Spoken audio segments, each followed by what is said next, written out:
नमस्कार मित्रांनो, आज बरेच दिवसांनी आपल्या सगळ्यांच्या समोर मैं आप सबके सामने मुखातिब हो रहा हूं। या पत्रकार परिषदेला माझ्याबरोबर उपस्थित असलेले आमच्या मुंबई काँग्रेसचे ज्येष्ठ जनरल सेक्रेटरी आणि कार्यालयाचे प्रमुख सन्मान्य संदेश मुंडविलकरजी, मुंबई काँग्रेसचे ट्रेझरर सन्मान्य भूषण पाटील, उप ट्रेझरर सन्मान्य अतुल बर्वे, युवकांचे आमचे नेते सन्मान्य सुरेश ठाकूर आणि आमच्या सेवा दलाचे प्रमुख सन्मान्य सतीश मनचंदा आणि या जिल्ह्याचे आमचे प्रमुख अध्यक्ष सन्मान्य मांजरेकरजी आणि माझ्या सर्व प्रेस विभागातले सर्व मित्रमंडळी, पहिलं मराठीमध्ये नेहमीप्रमाणे आणि मग आपण बोलू आपण। राज्यामध्ये गद्दारी करून सरकार आलं, ते त्यांना आवडत नसलं तरी आज जनतेलाही माहिती आहे 50 खोके सब कुछ ओके असं हे सरकार आहे।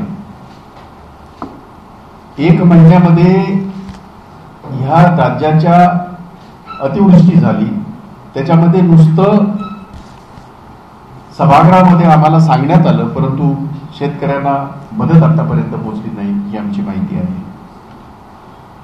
राज्याचे अनेक प्रश्न असे आहेत की ज्या ठिकाणी सरकार म्हणून सरकारने पुढाकार घेणं आवश्यक होतं तसं काही दिसत नाहीये, पण जिथे पैसे कसे मिळतील, भ्रष्टाचार कसा करायला मिळेल अशा पद्धतीचे निर्णय मात्र हे सरकार, ईडी सरकार, एकनाथ शिंदे आणि देवेंद्र फडणवीस ईडी सरकार, हे त्यांनीच सांगितलेलं आहे, हे मी आरोप नाही कर रहा हूं, त्यांनीच सांगितलं होतं देवेंद्र फडणवीस यांनी एक अजब निर्णय घेतलाय आणि तो निर्णय कॉर्पोरेशन मध्ये घेतलाय।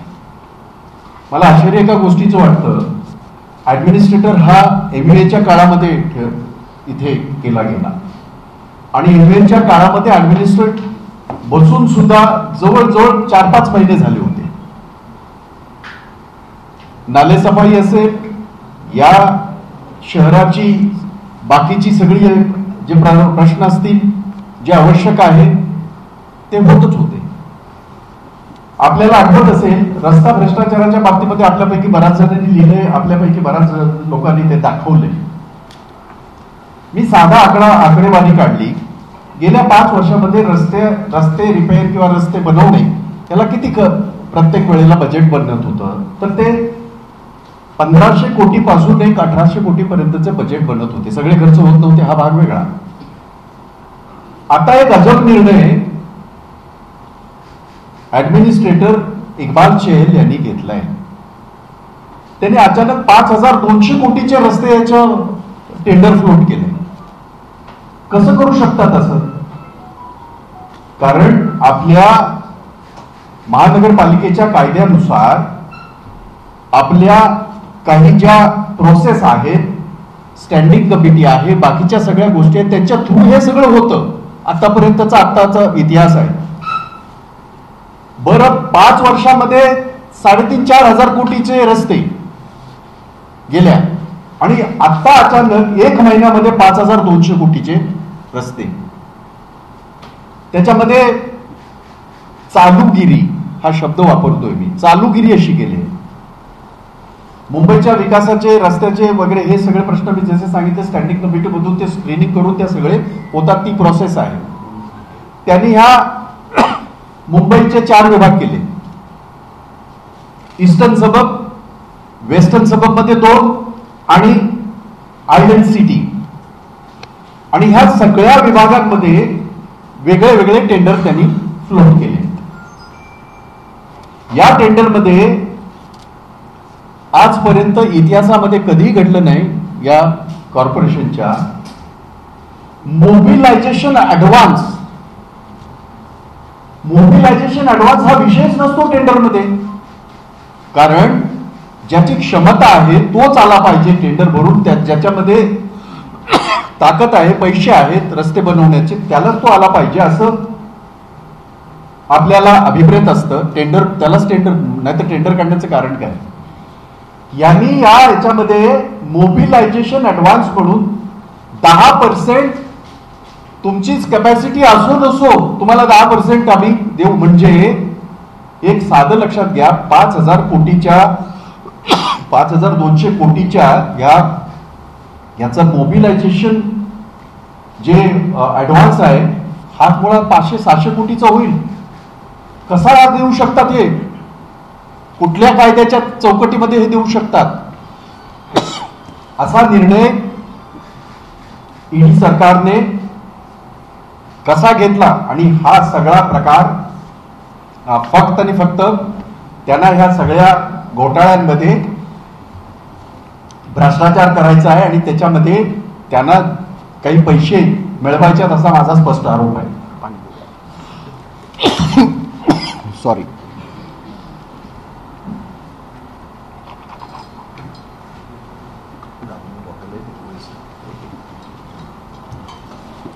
आणि म्हणून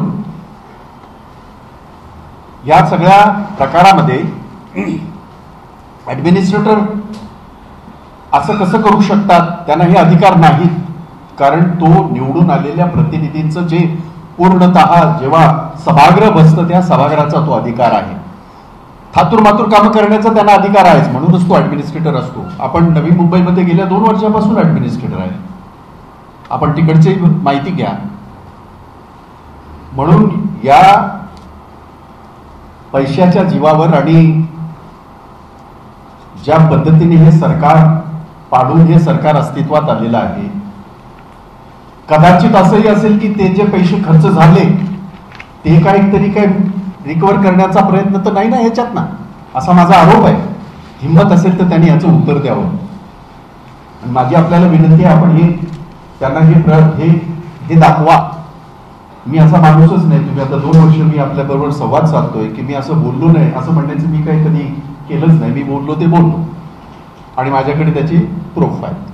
म्हणजे मी फक्त आरोप करत नाहीये, माझ्याकडे त्याचे प्रूफ आहे. आणि म्हणून एक हायकोर्टाची एक कमिटी आहे, हाय पॉवर कमिटी ज्याला म्हणतो आपण, आणि त्या कमिटीचं नाव असं आहे constituted high court committee and competition commission of India, CCI त्याला म्हणतात. हे यासाठी आहे, आपल्याला माहिती असेल, तुम्ही सगळे पत्रकार आहात, व्हिडिओकॉनमध्ये असाच एक प्रकार झाला होता. याच कमिटीने व्हिडिओकॉनला पेनलाइज केलं. त्याच्याकडे खूप पॉवर आहे.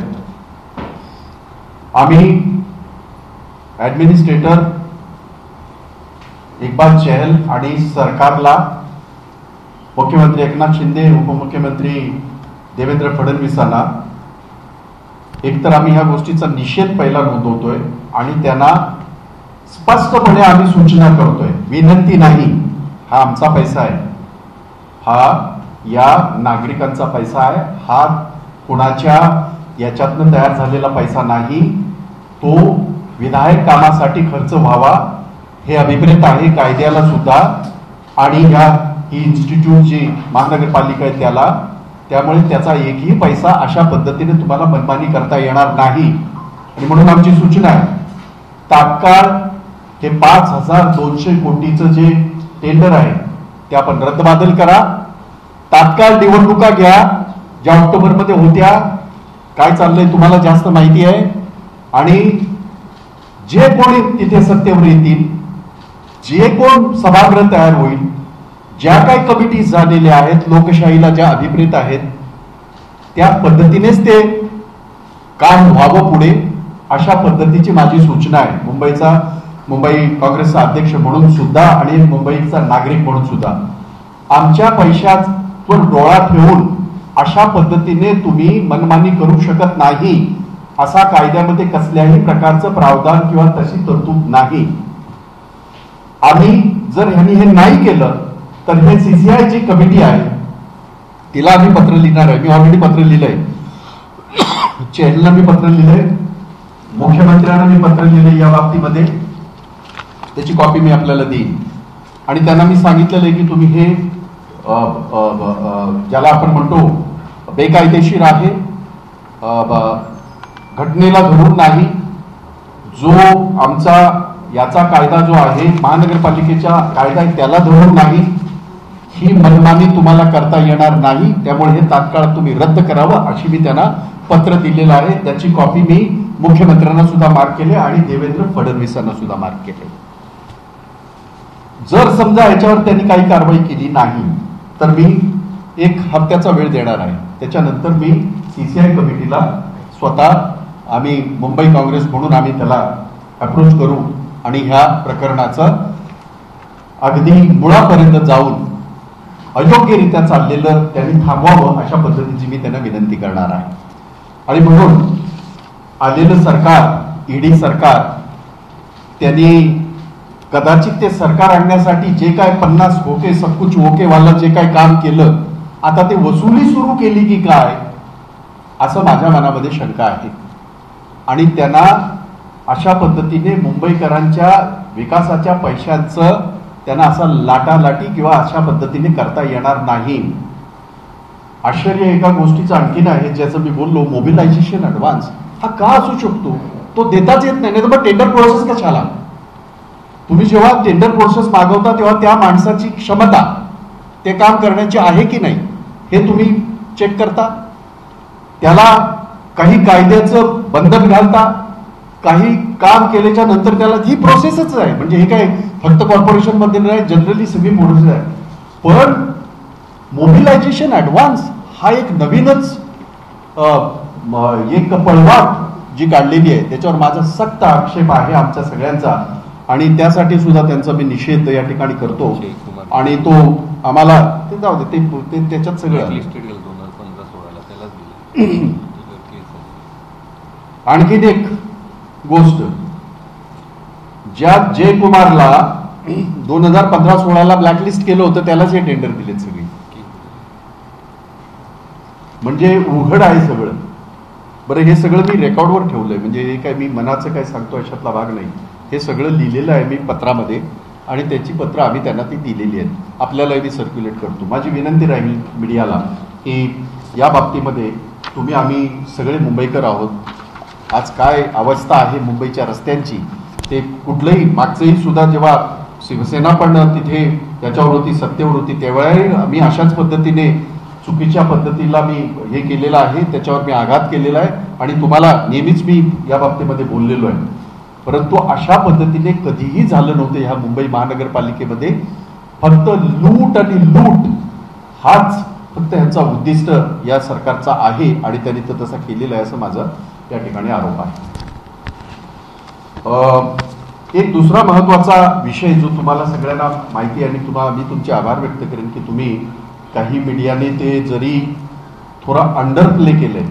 माझी विनंती आपल्या सगळ्यांना, काही गोष्टी राजकीय असतातच, परंतु ह्या राजकीय नाही आहेत, ह्या महाराष्ट्राच्या अस्तित्वाच्या आहेत, महाराष्ट्रातल्या तरुणांच्या अस्तित्वाच्या आहेत. महाराष्ट्र आणि मुंबई हा एक मिनी इंडिया आहे.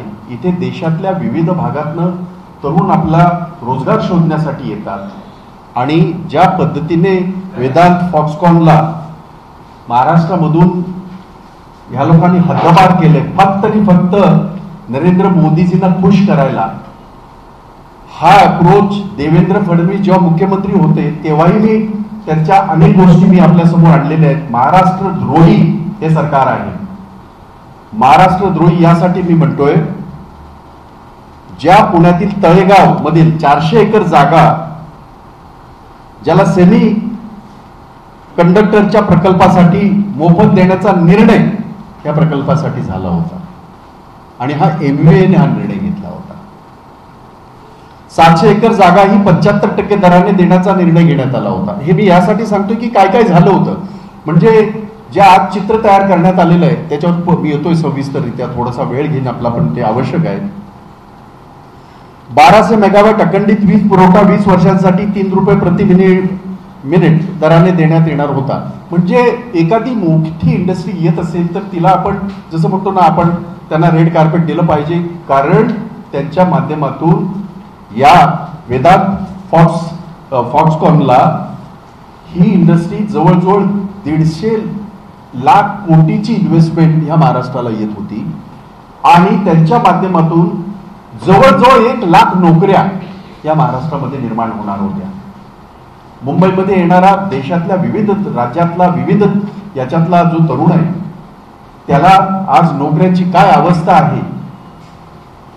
आदरणीय देशाचे पंतप्रधान नरेंद्र मोदींच्या अगदी धिसाड याच्यामुळे त्यांच्या कार्यपद्धतीमुळे बाहेरचे जे हे आहेत मल्टीनॅशनल ते हे सोडून चाललेत आपल्या देशातना. नवीन येण्याचा तो विषय सोडा, परंतु अशा पद्धतीचा जो एक महत्वाकांक्षी महाराष्ट्राच्या दृष्टीने एवढ्या मोठ्या इन्व्हेस्टमेंटचा येणारा जो हा आहे प्रकल्प, तो फक्त आणि फक्त नरेंद्र मोदींना खुश करण्यासाठी आणि गुजरातच्या निवडणुका लक्षात ठेवून त्यांनी तो याला अगदी हात करून पुढे ज्याचा त्यांचा महाराष्ट्र हा गुजरातच्या जावणीला बांधलेला आहे जे मी वारंवार जो आरोप करतो तो त्याचं कारण हेच आहे. आपलं फायनान्शियल सेंटर तुम्हाला आठवत असेल, हे सुद्धा अशाच पद्धतीने देवेंद्र फडणवीसांनी तिकडेच गुजरातला मोदींना खुश करण्यासाठी मुख्यमंत्री असताना पाठवलेलं आहे. अनेक बाजार, डायमंड मार्केट असेल, ज्याची मुंबईची ओळखच मुळात ह्या सगळ्या मार्केटमुळे होती आणि ज्याच्यामुळे मुंबईची आर्थिक जी उलाढाल होती आणि इथला रोजगार होता हा त्याच्यावर अवलंबून होता. त्यातले अनेक मार्केट हे देवेंद्र फडणवीसांच्या काळामध्ये तिकडे गुजरातला शिफ्ट झालेले आहेत आणि आता ही एवढी मोठी इंडस्ट्री ही गुजरातला शिफ्ट होते आहे. मी महाराष्ट्र द्रोही या सरकारचं देवेंद्र फडणवीस आणि मुख्यमंत्री एकनाथ शिंदे यांचा तीव्र शब्दामध्ये निषेध करतो आणि त्यांना या बाबतीमध्ये परत एकदा सूचना करतो. आपण ह्या सगळ्या गोष्टी ज्या महाराष्ट्राला गुजरातच्या दावणीला बांधताय, ह्या महाराष्ट्राचा अपमान महाराष्ट्रातली जनता सहन करणार नाही. महाराष्ट्रामध्ये जी काही परिस्थिती आज नोकऱ्यांची आहे, देशभरामध्ये आहे, जी केंद्र सरकारच्या याच्यामुळे आहे, केंद्र सरकारच्या नाकर्तेपणामुळे आहे, आज त्याच्यामध्ये महाराष्ट्राला अशा पद्धतीने महाराष्ट्राला ज्या पद्धतीने या ठिकाणी गृहीत धरून हा प्रकल्प तिकडे जातोय त्याचा मी तीव्र शब्दामध्ये या ठिकाणी निषेध करतो आणि तो परत एकदा इथे यावा अशा पद्धतीच्या मी या ठिकाणी त्यांना सूचना देत आहे. या प्रकल्पाच्या माध्यमातून आणखी काही गोष्टी, कारण एखादी इंडस्ट्री येते तेव्हा त्याला ॲन्सिलरी बऱ्याच इंडस्ट्री जोडलेल्या असतात. आपल्याला माहिती आहे की एक प्रीमियर कंपनी होती, त्याची एक प्रेसिडेंट कार असेल, फिएट कार असेल ह्या होत होत्या, परंतु त्याला ॲन्सिलरी असणाऱ्या शेकडो कंपन्या, जिथे मी स्वतः माझ्या युनियन आहेत, मला यातली बऱ्यापैकी माहिती आहे म्हणून आपल्याबरोबर शेअर करतो. एक इंडस्ट्री येते त्यावेळेला अशा 100 इंडस्ट्रिया या तयार होतात ॲन्सिलरी. या छोट्या स्मॉल इंडस्ट्री असते, मीडियम इंडस्ट्री असते, ती सगळ्यात जास्त रोजगार ह्याच इंडस्ट्रीमध्ये तयार होतो आपल्या देशामध्ये, जगभरामध्ये. त्यामुळे हे नुसतं 1,50,000 कोटीची इन्व्हेस्टमेंटच नव्हे तर अनेक नोकऱ्या, लाखो नोकऱ्या या सुद्धा त्यांच्या घशामध्ये गुजरातच्या त्यांनी घातल्या आहेत. म्हणून मी यांना महाराष्ट्र द्रोही सरकार हे आहे. देवेंद्र फडणवीस हे महाराष्ट्र द्रोही राहिलेलेच आहेत. आता मुख्यमंत्री म्हणून जे मिरवतात आहेत ते सुद्धा महाराष्ट्र द्रोहीच आहेत असं मी या ठिकाणी स्पष्टपणे त्यांच्यावर हा आरोप करत आहे. एक आणखीन एक विषय होता आणि आपल्याला माहिती आहे की अलीकडेच एक घटना जतमध्ये घडली. अशीच एक घटना ज्या वेळेला महाराष्ट्रामध्ये पालघरला झाली होती आणि त्यावेळेचा मीडियाचे तुम्ही जर हे काढले असेल तर महिनाभर हेच चालू होतं, महाराष्ट्र में ऐसे कैसे हुआ. चर्चा केवढ्या, काय केवढं. आज त्या ठिकाणी ज्या पद्धतीने त्या साधू संतांना मारहाण करण्यात आलेली, जे दाखवलं तुम्ही, त्याच्या क्लिपिंग आहे सोशल मीडियावर आणि मीडियाने सुद्धा, काही मेन स्ट्रीम मीडियाने सुद्धा काही दाखवलं. आज मीडिया तितका अग्रेसिव्ह का नाही, माझा प्रश्न आहे. आणि त्याही पेक्षा सरकार जे जय श्रीराम म्हणून नावावर येते, नाव घेऊन करतात आहे. जय श्रीराम त्यांची प्रायव्हेट लिमिटेड प्रॉपर्टी नाही, आमचेही श्रीराम आहे. कारण याचा रामलल्लाचा दरवाजा मुळात राजीव गांधींनीच उघडून दिला होता, त्यामुळे आमचाही तितकाच अधिकार आहे. आणि आम्ही हिंदू आहोत, पण यांची सर्टिफिकेट नकोत आम्हाला RSSची. मी अनेक वेळा बोललोय. त्यामुळे एक तर मी निषेध करतो या घटनेचा. त्याच्यात कोणीही जे इन्व्हॉल्व असतील त्यांना तात्काळ त्यांना अरेस्ट केलं जावं, त्यांच्यावर FIR घेतला जावा आणि कारवाई काय करतं हे सरकार ते सुद्धा लोकांपर्यंत त्यांनी सांगावं या तिन्ही घटनांच्या बाबतीमध्ये. कारण ह्या तिन्ही घटना ह्या महाराष्ट्राच्या, जेव्हा आम्ही नेहमी सांगतो की आमचा बहुजनांचा महाराष्ट्र आहे आणि महाराष्ट्राची एक वेगळी संस्कृती आजपर्यंत आम्ही जपून ठेवली आहे. या महाराष्ट्राच्या संस्कृतीला हे अजिबात भावणारं नाही की ज्या पद्धतीने मागच्या 5 वर्षामध्ये ते जेव्हा मुख्यमंत्री होते देवेंद्र फडणवीस, त्यांनी ज्या पद्धतीने हे केलं होतं. आणि विशेष म्हणजे आपल्याला आठवत असेल की जेव्हा एकनाथ शिंदेना हे विचारलं गेलं की तुम्ही का शिवसेना सोडली, ते म्हणे हिंदुत्वासाठी. मग आता ह्या हिंदू साधूंना मारलं गेलं, यांनी काय मला बोलताना मी बघितलं नाही अजून. त्यांना एक सारवासारव चाललेली आहे, जरासा तोंडी तुटली म्हणून मी सांगतो. एक सारवासारव अशी चालली आहे जी गुजरात मधून चालली आहे, जी वेदांताच्या डायरेक्टर कडनं चालली आहे. याच्यापेक्षा डबल इन्व्हेस्टमेंटचा आम्ही प्रकल्प आणू. एक उदाहरण सांगा, गेल्या 75 वर्षातलं एक उदाहरण सांगा आपण. अशा पद्धतीने जेव्हा लोकांमध्ये ही बातमी गेली आणि लोक जेव्हा रिॲक्ट व्हायला लागले, विशेषतः सोशल मीडियावर आणि जाहीररित्या सुद्धा, तेव्हा एक अशी प्रयत्न असा चाललाय वेदांताच्या डायरेक्टर लोकांचा की आम्ही याच्यापेक्षा जास्त इन्व्हेस्टमेंटचा प्रकल्प महाराष्ट्रामध्ये आणू.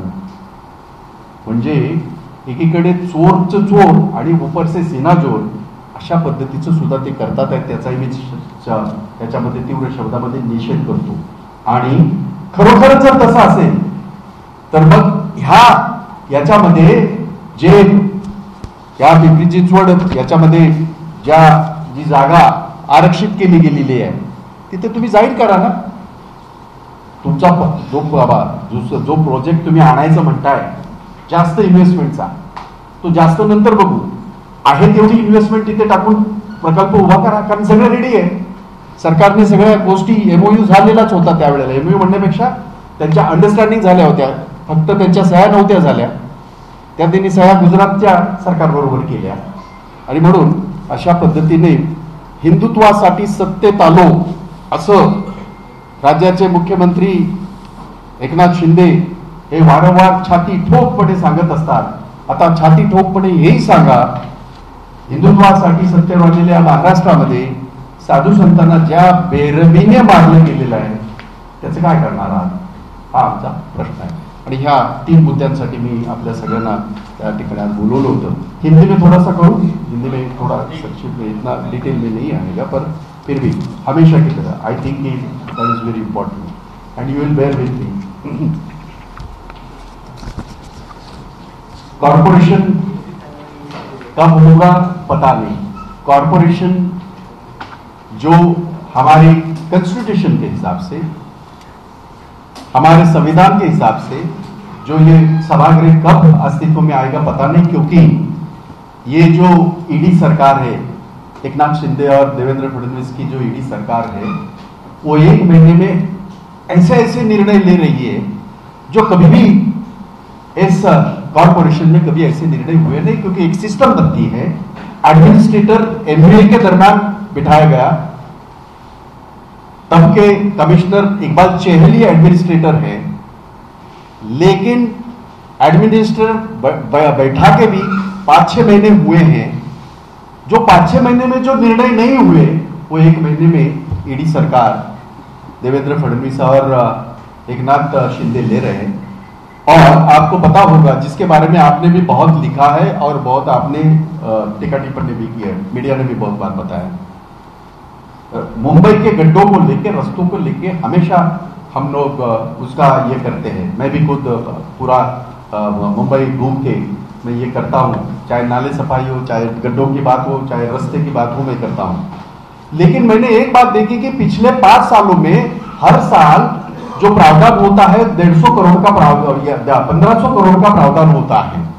तो साढ़े 5 साल में अगर मैं देखूं तो एक 4,500-5 हजार करोड़ का अभी तक रास्तों को, रास्ते के बारे में, और इसके 5 साल का ये अभी तक का ये है। लेकिन अभी ये सरकार आने के बाद 1 महीने में 5,200 करोड़ के इस रोड के उन्होंने टेंडर जो है वो फ्लोट किए, जो कि बहुत ही ज्यादा, उसके बारे में आशंका ही नहीं है, पूरा यकीन है कि ये सिर्फ और सिर्फ भ्रष्टाचार के लिए किया गया कदम उठाया है। ये नए सरकार जो आई हुई है, जो पैसे के बलबूते पे आई है, गद्दारी करके जो आई है, उन्होंने ये निर्णय लिया है। अब इसमें एक सभागृह होता है तो उसकी कार्य पद्धति होती है। कोई भी टेंडर स्टैंडिंग कमेटी में स्क्रीन होके, उसकी चर्चा होके, उसके ऊपर पूरा ये करा के वो टेंडर पास होते हैं। एडमिनिस्ट्रेटर बैठ के पॉलिसी निर्णय नहीं ले सकते, वो बड़े छोटे मोटे काम वो कर सकते हैं। आज तक हमने बहुत सारी जगह देखी है। नई मुंबई में 2 साल से एडमिनिस्ट्रेटर है, लेकिन 5,200 करोड़ के इस तरह के टेंडर फ्लोट करने का मतलब क्या है? तो मतलब यही है, ये सरकार जिस पैसे से 50 होके सब कुछ होके, ये जो टैगलाइन है पूरे देश में चल रही है, वो पैसे रिकवर करने के लिए तो नहीं किया गया ये प्रयास।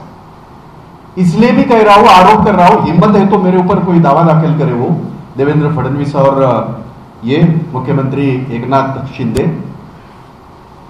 आज तक जो प्रोसेस होती है, चाहे महानगर पालिका हो, नगर पालिका हो, चाहे महाराष्ट्र की हमारी विधानसभा हो, या छोटे से छोटे नगर पंचायत, एक प्रोसेस होती है टेंडर की, ये प्रोसेस नहीं की गई। हालांकि वहां एक मोबिलाइजेशन एडवांस, ये तो अभी हमने कभी भी सुना नहीं। यानी उन लोगों को जिनके पास पैसे नहीं है, उनको मोबिलाइजेशन एडवांस 10%, अगर किसी के पास 5,200 करोड़ का अगर वो ये है टेंडर है, तो 500-600 करोड़ सिर्फ और सिर्फ उनको दिया जा रहा है। कैसे ऐसे नहीं दे सकते, ऐसा कोई भी कानून इस देश में नहीं है।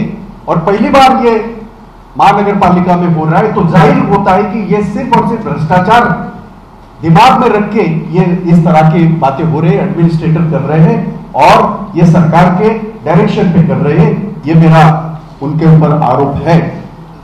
जहां तक आपको पता होगा कि इस तरह के टेंडर, जिसको मोनोपोली टेंडर कहते हैं, ये ना हो इसलिए सरकार की एक कमेटी है जिसका कंस्टिट्यूटेड हाईकोर्ट कमेटी जो है, जो competition commission of India CCI जिसको कहते हैं, ये उसमें ध्यान देती है। इसी तरह का एक प्रयास जहां एक कंपनी वीडियोकॉन के बारे में ऐसा हुआ था, इस कमेटी ने पूरी तहकीकात करा के वीडियोकॉन को पेनलाइज किया। हम चाहते हैं कि ये CCI जो कमेटी है ये इसमें ध्यान दे और इसके जड़ तक जाए। मुख्यमंत्री और उप मुख्यमंत्री और कमिश्नर को हमारी सूचना है, मुंबईकर होने के नाते, मुंबई का अध्यक्ष होने के नाते, ये टेंडर तुरंत आप ये स्टे करा दीजिए, इसको बर्खास्त करा दीजिए। और टेंडर किसको दे रहे हैं? एक तो ऐसे कभी भी नहीं हुआ, जब मुंबई की बात होती है तो टेंडर की बात होती है तो मुंबई करके टेंडर होते हैं। इन्होंने tender island city, eastern suburban, western suburban में 2 विभाग, इस तरह का तो पहली बार हो रहा है। ऐसे कभी भी इसके पहले नहीं हुआ था, जो कि गैर कानूनी है। और इसलिए ये भ्रष्टाचार से पैसा कमाने के लिए जो ये कदम उठाया गया है, उसको तात्काल इसको रद्दोबादल करें, ये हमारी सूचना है।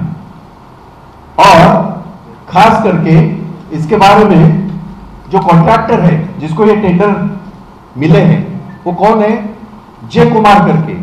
ये जय कुमार कौन है? आपने बहुत सारे ये देखे होंगे, उनके बोर्ड 2015-2016 में ब्लैक लिस्टेड है। अब अचानक ऐसा क्या हुआ कि वो इनका प्यारा हो गया, इनके गोदी में जाके बैठा और उसको ये टेंडर जो ये दिए जा रहे हैं, तो उसके ऊपर भी हमारा आक्षेप है। और हम सीसीआई जो कमिटी है, कंपटीशन कमीशन ऑफ इंडिया, इसको हम लोग एक 7 दिन का मौका हम देंगे इनको। अगर ये रद्दोबादल नहीं हुए तो हम लोग इसमें हाई कोर्ट में जाके, क्योंकि ये हाई कोर्ट की कमेटी है, हम उनके सामने हमारा मुद्दा रखेंगे। एक दूसरा मुद्दा आपको पता होगा कि आपने उसमें, मैं आपका सबका धन्यवाद करता हूं कि आपने मीडिया में उसको अच्छी तरह इस चीज को उठाया है, पर और उठाने की आवश्यकता है। क्योंकि अगर ताकत के बलबूते, इसके पहले कांग्रेस की सत्ता 70 साल रही, लेकिन ऐसा कभी नहीं हुआ कि सिर्फ और सिर्फ महाराष्ट्र को खुश करने के लिए, सिर्फ दिल्ली को खुश करने के लिए, किसी स्टेट को खुश करने के लिए जो वेदांत फॉक्सकॉन के बारे में निर्णय लिया गया है, जिसके लिए महाराष्ट्र सरकार ने, एनडीए सरकार उद्धव जी ठाकरे जी के नेतृत्व में, बाला साहेब थोरात जी के नेतृत्व में, अजित दादा पवार के नेतृत्व में हमारी 3 पार्टी की सरकार थी। उन्होंने इनसे पूरा चर्चा करा के उन्हें जो चीजें चाहिए थी वो सारी चीजें, तलेगांव के, पूना के नजदीक तलेगांव जो है, वहां 400 एकड़ जगह हो, चाहे रिबेट इसमें हो, इलेक्ट्रिसिटी में रिबेट हो, चाहे पानी में रिबेट हो, चाहे घन कचरा जो कहते हैं सॉलिड ये वेस्ट मैनेजमेंट, इसमें सारे, इसमें उनको जो चाहिए वो सारी चीजें चर्चा हुई थी। अब अचानक ये प्रोजेक्ट जो कि 1,50,000 करोड़ के लागत से मुंबई यहां होना था महाराष्ट्र में, वो दिया गया है गुजरात को। देवेंद्र फडणवीस हमेशा मुख्यमंत्री रहे तभी भी और अभी भी महाराष्ट्र द्रोही रहे। इसके पहले भी मैंने सैकड़ों बार कहा है, उनमें हिम्मत है तो मेरे ऊपर कोई मुकदमा चलाए। आपको याद होगा बीकेसी में हमारा ये हो फाइनेंशियल सेंटर हो, वो भी इसी तरह से उन्होंने यहां सिर्फ और सिर्फ मोदी जी को खुश करने के लिए गुजरात में भेजा।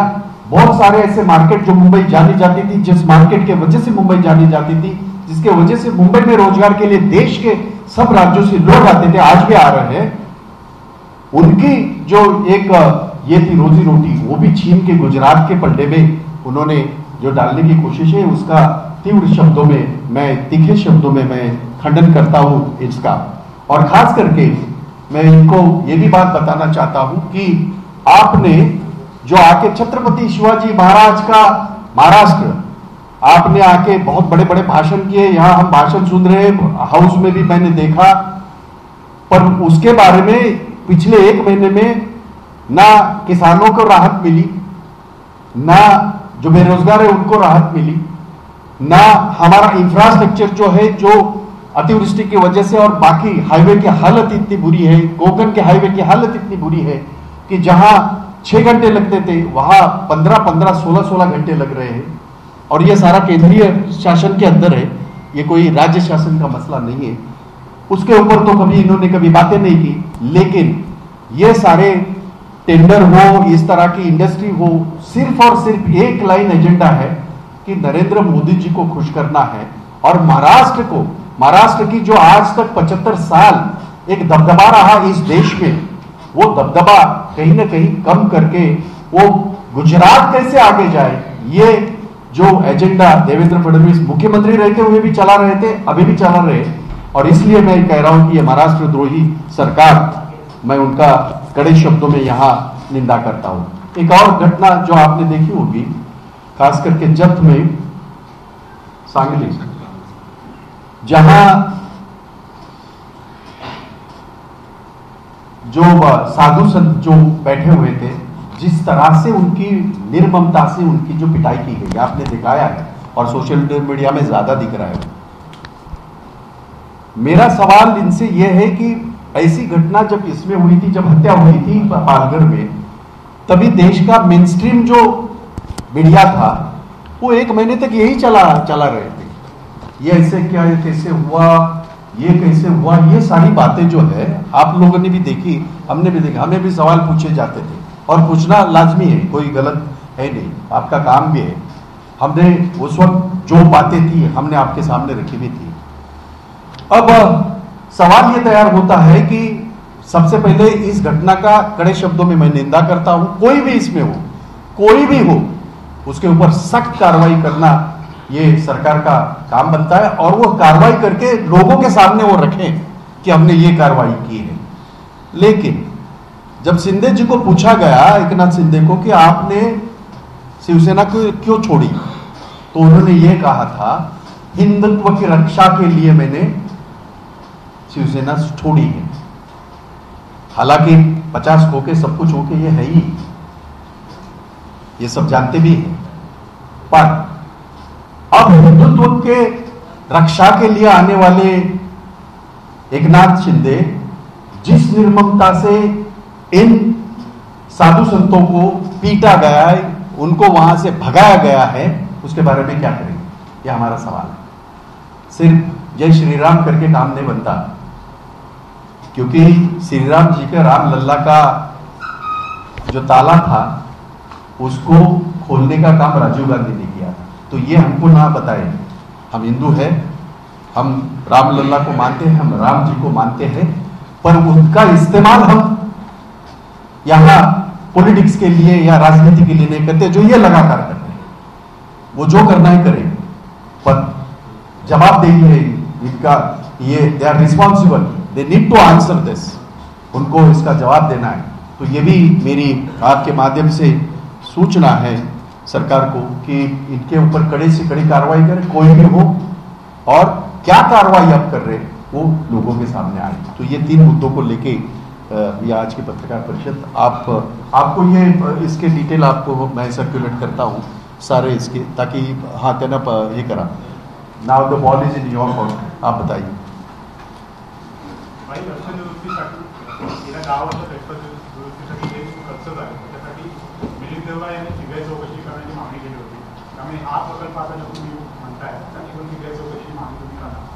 मी तर त्याच्या पुढे जाऊ, त्यांनी सीबीआय चौकशी हा बोलायला चांगलं वाटतं, लिहून येतं चांगलं वाटतं, पण तो फोरमच आहे ना तिथे, हायकोर्टामध्ये यासाठी फोरमच आहे, आणि त्यांनी याच्यापूर्वी असं इंटरव्ह्यू केलंय, मी सांगितलं तुम्हाला, व्हिडिओकॉनच्या बाबतीमध्ये त्यांनी इंटरव्ह्यू केलं आणि त्यांना पनिश केलं। त्यामुळे त्यांना काय वाटते ते त्यांचा मुद्दा आहे, मला काय वाटतं हे मुंबईचा अध्यक्ष म्हणून ते जास्त महत्वाचं आहे। मी फक्त ट्विटर खेळत नाही, मी मुद्द्यांना हात घालतो आणि त्या मुद्द्यांचा पाठपुरावा करतो। आपल्याला माहिती आहे मी कधीही असं केलं नाही, महानगरपालिकेचा नालेसफाई असू द्या, घनकचरा असू द्या, रस्ते असू द्या, किंवा खड्डे मुक्त रस्त्याची जी काय घोषणा, त्याच्या विरोधात ताकदीने मी तुमच्या समोर आलो होतो, ताकदीने मी उभा राहिलो, कारण आम्ही विरोधी पक्षात होतो आणि माझ्या विरोधी पक्ष नेत्याने हे सगळे मुद्दे मांडलेले होते। आणि म्हणून मी सीबीआय वगैरे किंवा काय सध्या ईडी हे असलं काय मी सांगणार नाही, पण जो फोरम न्यायालयीन चौकशी जी आहे, जे फोरम याच्यासाठी नियुक्त केले गेलेलं आहे, नाहीतर ह्या देशामध्ये आता काय चाललंय हे मी सांगण्याची आवश्यकता नाही, आजचा विषय नाही, तो मी त्याच्यावर बोलणं योग्य नाही। पण एवढं नक्की की जी कम्प्लिशन कमिटी, जी सीसीआय ज्याला म्हणतो आपण ऑफ इंडिया, जी तयार झाली, त्यांनी याची पूर्ण चौकशी करावी आणि तोपर्यंत या टेंडरना स्टे द्यावा, त्याच्या पूर्ण मुळाशी जाऊन मग याचा निर्णय करावा, कारण याच्यामध्ये पूर्णतः ज्याला बेकायदेशीररित्या, जे कधीही आपण ऐकलं नव्हतं, मोबिलायझेशन ऍडव्हान्स हा काय विषय असू शकतो, मग टेंडर का, मोबिलायझेशन ऍडव्हान्स हा कसा विषय असू शकतो। त्यामुळेच त्याच्यामध्ये पूर्णतः फक्त आणि फक्त मुंबईकरांचे पैसे लाटण्याचा, लुटण्याचा प्रयत्न जे ईडी सरकार करत आहेत, देवेंद्र फडणवीस आणखीन एकनाथ शिंदे करत आहेत, त्याच्या विरोधामध्ये, आणि ऍडमिनिस्ट्रेशन जे आहेत कमिशनर इक्बाल चहल, त्यांना आम्ही त्यांचा निषेध केलेला आहे आणि त्या कमिटीकडे आम्ही चालू, एक 7 दिवसांमध्ये जर ह्याच्यामध्ये काही कारवाई झाली नाही तर आम्ही जाऊ। येस, आरोप लगा रही कि जो प्रोजेक्ट महाराष्ट्र में आया नहीं है वो गया है। दूसरी बात ये जो अपोजिशन पूरे माहौल क्रिएट कर रही है, ये मराठी और का कि कोई बीच में द्वेष पैदा करने का काम करें, दो समुदाय को बांटने का काम करें? एक ऐसा है कि इनके पास जब कोई मुद्दा नहीं होता तो ये कभी भाषा की बात करेंगे, कभी धर्म की बात करेंगे, कभी प्रदेश की बात करेंगे, जो अब हो रही है। ऐसा है कि महाराष्ट्र का और गुजरात का रिश्ता आज का नहीं है, सैकड़ों साल का है।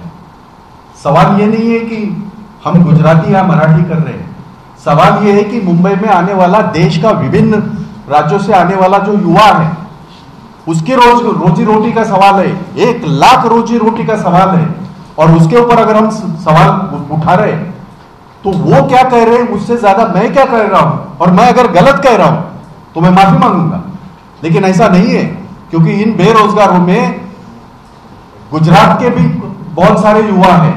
इस बेरोजगारी मुंबई में जो है, इस बेरोजगारी में यूपी के हैं, बिहार के हैं, सारे देश के राज्यों के युवा है, और महाराष्ट्र के मराठी भी है।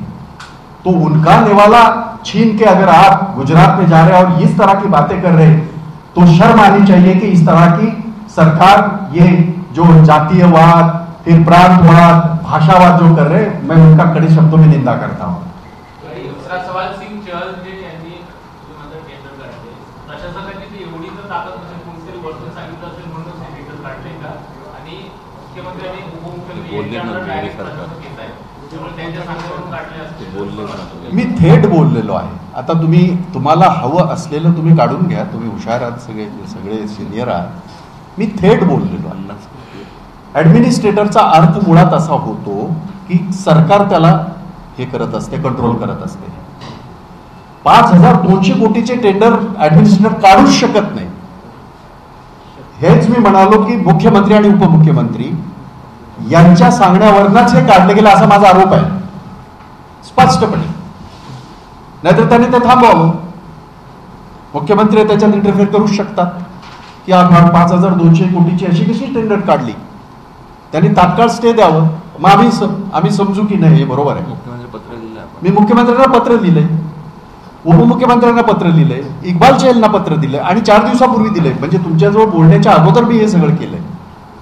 त्यामुळे मला असं वाटतं की ज्या पद्धतीने एकंदरीत प्रक्रिया केली गेली, जी प्रक्रिया काय बेकायदेशीर आहे आणि ते ऍडमिनिस्ट्रेटर जरी कमिशनर असला तरी करू शकत नाही, हे तुमचं म्हणणं बरोबर आहे.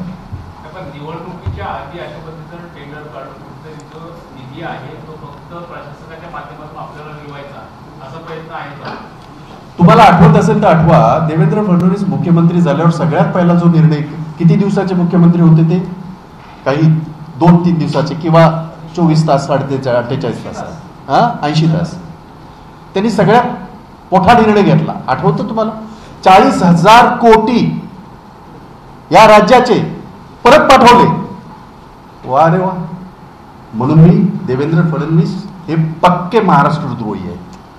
अशी मोजून 10 उदाहरणं देईन मी. त्यामुळे आज सुद्धा ते फक्त आणि फक्त ते देशाचे पंतप्रधान आहेत, ते काही गुजरातचे पंतप्रधान नाहीत. फक्त आणि फक्त नरेंद्र मोदींना खुश करण्यासाठी गुजरातमध्ये निवडणुका असल्या कारणाने आणि काही मलिदा मिळतो का अशा अर्थाने तो सगळा हा उपद्व्याप केलेला आहे असा आमचा आरोप. आपने बोला कि महाविकास आघाड़ी ने पुणे पिंपरी चिंचवड़ में जमीन का आवंटन किया हुआ था, जमीन ऑलरेडी दी हुई थी वेदांत परिसर को, लेकिन बीजेपी आरोप लगा रही है कि जिस तरीके के प्रकल्प में वाटाघाटी चल रही थी महाविकास आघाड़ी की और उस कंपनी को लेकर, क्या कुछ इस वाटाघाटी का खुलासा करना चाहिए कांग्रेस को? जरा भी नहीं. उसका कारण ये है, वाटाघाटी अगर होती तो ये प्रकल्प तो जाता ही नहीं. वाटाघाटी इन्होंने 1 महीने में की और यहां से उठा के प्रकल्प उधर दे दिया. उन्हीं के आरोप में जवाब है. आप ये मानते हैं इसका मतलब वाटाघाटी के सिवा तो आपने कौन सी वाटाघाटी की और प्रकल्प गुजरात को दे दिया, ये बताइए. मेरा सवाल है. एक प्रक्रिया होती है, कोई भी जब बड़ा प्रकल्प आता है उसकी प्रक्रिया होती है. वो प्रक्रिया क्या हुई वो मैंने उसका खुलासा किया और ये सरकार से ही मंगवाया मैंने. आप भी जानते हैं ये कोई पब्लिक डोमेन में है ये सारी चीजें, तो मैं कोई आरोप नहीं कर रहा हूं. वाटाघाटी अगर वो कह रहे तो 1 महीने में आपने बहुत सारी वाटाघाटी की है और यहाँ का प्रकल्प जो है महाराष्ट्र का आपने गुजरात में दिया है. Thank you so much.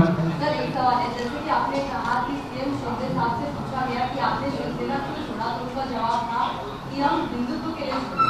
तो क्या सर शिवसेना हिंदुत्व पार्टी नहीं है क्या सर? वो उद्धव ठाकरे बता सकते, मैं उद्धव ठाकरे नहीं हूँ, मैं भाई जगताप हूँ और मुंबई का अध्यक्ष हूँ। मैंने ये कहा इसके पहले भी, शायद आप पहली बार मेरी प्रेस कॉन्फ्रेंस में आई है, मैंने एक बात कही है, रामलला का मंदिर जो बंद था वो राजीव गांधी जी ने उसको खुलवा दिया। हम राम भक्त हैं, हम हिंदू हैं, पर हमें सर्टिफिकेट आरएसएस का नहीं चाहिए। हम सच्चे हिंदू हैं और हिंदू देव देवता हमारी ही देव देवता है। इनके जैसे किसी का सर्टिफिकेट, किसी का इस्तेमाल हमने राजनीति के लिए नहीं किया, जो ये कर रहे हैं। Thank you. छत्रपतींचा विचार म्हणजे